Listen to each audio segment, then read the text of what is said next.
بسم الله الرحمن الرحيم. اليوم نتكلم إن شاء الله على المهدي المنتظر الذي ضج الشعب اليمني كلهم، كل واحد يتضارب على أساس أنه هو المهدي. نصيحة لكل واحد على أساس يرجعوا صوابهم. لو نقول المهدي وتنبأوا بالشعراء والشيء، فهذه خير لنا إن شاء الله بإذن الله. لو نقول مثلا الله تعالى بعث محمد إلى أين؟ إلى قبيلة أكبر قبيلة. أدي لكم من قصة. أول شيء قصة الرسول، بس بطريقة بلدية يمنية، يعني على أساس أنه يكون القناعة على الشعب اليمني ولا يصحصحوا، لا يدخلوش بتهور من أجل يضروا الناس، فتكون الشيء منفعة وليس ضرر. طبعا نحن المشايخ حقنا اللي في اليمن ما بعثوش لسلطة، يعني ما انشروش العلم من وهم مرتاحين. فنشأ محمد بقبيلة غنية، وكان مختلف عليهم بالرأي الذي هم به. ايش هو اللي هم به؟ يدخلوا بالأغاني، يدخلوا بالحاجات المحرمات، يدخلوا بالشيء هذا اللي هو يبطل هذا بالزواج، بالاحتقار هذا. فكان عنده هذه البغضة، فشاف نفسه غير الشيء هذا اللي هو به. والله تعالى أعطى قوة، يعني يكون الإنسان الرحيم للإنسان، الله تعالى يعطيه قوة، يكون يساعد الناس، يكون يساعد الشيء هذا كل شيء، يعين الله تعالى. طيب احنا اليمني محرومة من الثروات ففعلوها هذه سياسة طبقوا القرآن، طبقوا الذي يريد الله تعالى، الذي يريد الله. طبعا المشايخ حقنا كلهم اتعلموا العلم واشتغلوا، لم عندهم من أحد، فهذا أمر رباني، أمر الله تعالى. إذا أراد الشيء إلى الناس أن يعملوا بحقه، يتقوا الله، فحصل لهم هذه الصعوبات والشيء هذا الذي دار من أول ما طلعوا العلماء، بالذات العلماء السلفية. إن شاء الله تنتهي حتى السلفية هذه والكل بترجع علماء هذا كل شيء. طيب هم الذي تعبوا واللي لغبوا والذي كل شيء، اللي هم دحين الآن كلهم في السلطة، هذا كلهم دحين يتضاربوا على السلطة. طيب هل محمد كان بعده جيوش أو بعده شيء أو بعده؟ طبعا بعد ما وتموا الناس على أساس إيش؟ على أساس إنه يكونوا تبع الحق. طيب المشايخ حقنا والعلماء لو كانوا على الحق، الله تعالى بيسخر لهم شيء يدافع عليهم من بعدهم من الضعفاء، بسبب ايش؟ بأمر الله، أو يدي جيوش بدون ما نعلم لا احنا ولا هذا ولا شيء. طيب اللي يدعوا المهدي كلهم، احنا نجي نخلصه. أنا بخلص لكم حق المهدي. الرسول طلع من ايش؟ من أسرة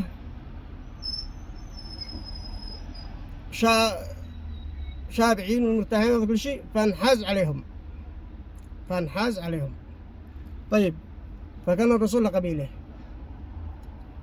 ورجعوا من الصحابة ولدى نشر العلم إلى ايش؟ إلى مدن ومن مدن إلى إيش؟ إلى دولة، ومن دولة إلى دويلات، ومن دويلات إلى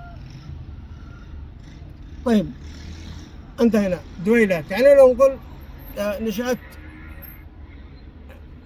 نقطة الشيء نقطة الآن دحين لو نقول مثلا يعني اسمه هذا كان الرسول صلى الله عليه وسلم ما احنا ما نعلمش نقولها، ما نعلمش، بس نديكم على ظروف اليمن الدول العربية. طيب السعودية إن كانت تحكم أول كانت تحكم دول العرب، بس إيران كانت تحكم اسمها هذه اللغة الفارسية. اللغة الفارسية اسمها هذا. أمريكا تحكم ولايات اللي هناك في أمريكا. إسرائيل تحكم بلاده، كل واحد بدين، كل واحد بدين، ونشأوا حكموا بإيش؟ بالحق، بالذي أمر الله. هذوك بالأحاديث يعني يدي لكم قطافات، هذوك بإيش؟ هذوك احتمال بالإنجيل، وهذوك بالتوراة، وهذوك هذا. فالآن من اللي يتعب بالعلم والجهد والشيء الذي الله تعالى يعطي الشيء لحقه؟ من هم الذي نقول اليمن والمتنبئين تنبؤوا على أساس أن اليمنيين إنهم لا يخرج المهدي. طيب إحنا نضرب احتياط الكل جميعا من كان صالح أما خارب لا ندخل بالوسط. طيب نقول اليمنيين كلهم العلماء هذا بأمر الله، وإذا ما فعلش بأمر الله كل واحد يفتخر بنفسه ويشتي هذا كل شيء هالكي. وهذا اللي قد دعوا ان انا المهدي، وهذا قال انا المهدي، وهذا قال انا المهدي، من كل الاطراف من كل جهات، يعتبر هذه على اساس يصحوا، يعني عسى بين خير، يعني لا ننتقدهمش. او مثلا اللي يبدو اللي يفعلوا البرامج اللي النت اليوتيوب هذا كل شيء على اساس انه شهرة بهبالة وكل شيء، هذا كل شيء برضه هذا انا انصح العلماء لا يسبهمش ولا يدخلهم بهذا، لانه ما العلماء عليهم انتوا انشروا العلم بحق الله وتتحقق كلمة المهدي. لو نقول مثلا الشعب اليمني الصالح كله المهدي، هل الله تعالى ما هوش يعني يعطي شيء هذا الشعب اليمني بعد التعب هذا والذي عانوا وليش؟ وطبعا تعبوا ولغبوا وكل شيء بأمر الله تعالى على أساس يصحوا إلى السولة على شيء يرعوا الناس بالذي أمر الله. وهذه قدرة ربانية، لا أحد يقول لك أنا المهدي ولا هذا يقول لك أنا المهدي. طيب نضرب العلماء كلهم اللي في اليمن كامل اللي هو صالح، احنا ما نعلم الغيب لا هذا ولا هذا، العلماء كلهم على منهج واحد. ونقول مثلا لو نقول مثلا نتبع نقول يعني زي ما رسول الله. طيب هم علماء مثابة ايش؟ مثابة الأنبياء. هذه واحدة. الثانية قالوا المهدي يطلع من اليمن. طيب الشعب اليمني هو المهدي كامل. من هم؟ الرجال الصالحين، وإحنا بعضهم على أساس إنه يكون قناع على الناس فينشر العلم بحق الله. فهذا هو المهدي الذي أهدى الله تعالى لمن؟ المهدي مهدى بالعلماء أن ينشر العلم بحق الله للعالم بأكمله. الآن العالم كله مسلم، بس اللهم يعرفوا أين الدين الحق الذي أمر الله به، الذي ينشر الدعوة بطيب برخاء بشيء يعالج القضية الإسلامية كامل، ليس كل واحد يسب الثاني، أو مثلا هذا قد طلع وقال سفيه وهذا كل شيء ونخصصه ونقول كذا كذا كذا ونرده كافر. لا، اتقوا الله بما أنتم تفعلوا وعالجوا القضية بالعلم، انشروا العلم بالذي أمر الله تعالى به. اجذبوا الناس من أجل أن يرجعوا إلى صوابهم وأنتم ملزمين على هذا، وإلا الله تعالى ما يصرف عليكم وعلينا. فأنتم المهدي، أنتم العلماء كلكم المهدي اللي في اليمن. أتعبكم واللغب واللغب كل شيء بنى كل إحنا بالشعب اليمني كامل. فهذه ولاية الله تعالى يوليكم على أساس تنشروا العلم بحق الله، وانشروا العلم وبدوا صبركم على أساس أن يكون لا يدبلجوا بكلام، يقطعوا الكلام ويخلوهم مقاطع على أساس إن إيش؟ إن أنتوا تسبوا هذا وتسبوا هذا، يعني يبزوا من المحاضرة هذه شوية، يبزوا من الدرس هذا شوية، يبزوا من الكلام هذا شوية، وينشروا على أساس يشوهوا بكم.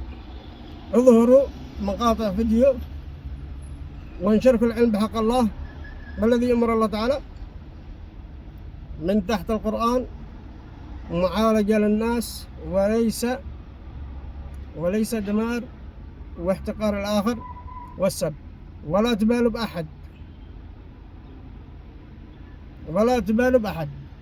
فهذه دعوة ملزوم عليه بسبب إنكم مأمورين بأمر الله. لكن مأمور بأمر الله لا تتخيلك إن خلاص قدر الله تعالى إنه خلاص وليني وقال ديمه. وليك الله تعالى اعمل بما يأمر. والرسول صلى الله عليه وسلم كان يتكلم بهذا: يا مقلب القلوب ثبت قلبي على دينك. قد هو فاعل الخير وما زاد، وعاده ايش يتكلم: يا مقلب القلوب ثبت قلبي على دينك، يا مقلب القلوب ثبت قلبي على دينك، على اساس انه يكون الانسان ضعيف لا يرجع للوراء. واسال الله تعالى ان توصل الرساله وان توصل لكل من يسمع بسبب المهدي. هذا أنا المهدي وهذا على أساس نهاية المهدي يكون العلم الحقيقي الذي أمر الله به، وولي الناس على أساس ينشروا العلم بحقه. لا تفتخروا بأنفسكم ولا تعملوا الشيء الذي يهلككم، اعملوا الشيء بحقه، والله تعالى هو الموفق. والسلام عليكم ورحمة الله وبركاته.